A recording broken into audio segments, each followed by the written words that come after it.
tutorial, we are solar dyeing cotton fabric with Coreopsis and Marigold. Recall that we grew the plants in containers last year and enjoyed flowers all summer and into fall.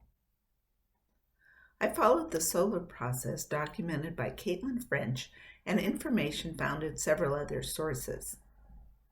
The weight of fabric for each batch was 0.9 ounces or 26 grams for 2 cotton handkerchiefs. I used fabric that I dyed last year with cherry and French broom, so this is an exercise in over-dyeing as well as solar dyeing. The fabric was originally scoured and mordanted using a gallnut mordant and treated in a bath of 15% WOF alum and 2% soda ash as a brightener. My research indicates that once mordanted, you don't need to re-mordant. I collected 0.4 ounces or 11 grams of Coreopsis flowers, so the WOF percent is 42%. I collected 0.5 ounces or 13 grams of Marigold flowers, so the WOF percent is 50%. Most dyers recommend using equal weight flowers or leaves to fabric, so we are about half that. We may not get much color. Still, we are over-dyeing, so we may be surprised with the results. That is part of the adventure of dyeing with plants.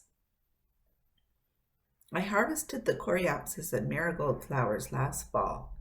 As flowers hit their prime, I collected and dried them using one of my recycled trays. I stored the dried petals in paper bags. Supplies for dyeing include large jars, a quart of water plus, prepared cotton fabric, and alum. For safety, use a face mask and rubber gloves.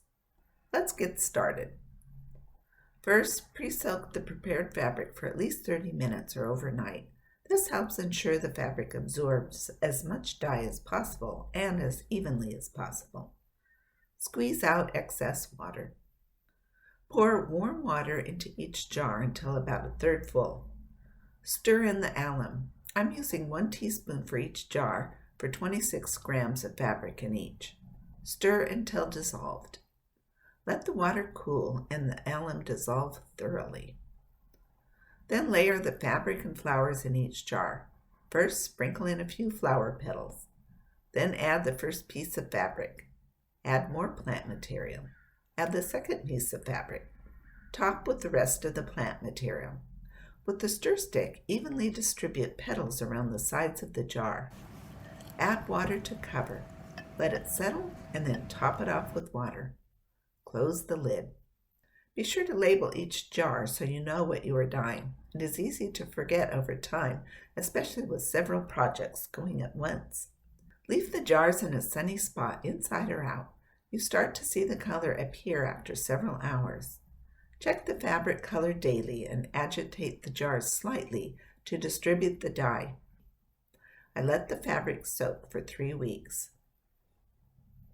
Remove the fabric from the jar and squeeze out excess liquid. Rinse the fabric in cool water until the water runs clear. Some petals and seeds cling to the fabric, which is rather charming.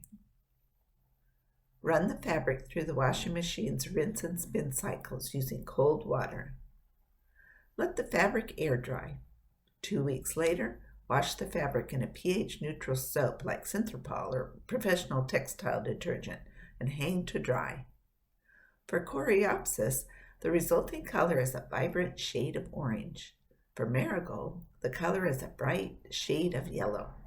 I'm quite surprised at how much color was produced with so few flowers. Imagine what would be produced with more of them. I really enjoy the slow process of solar dyeing.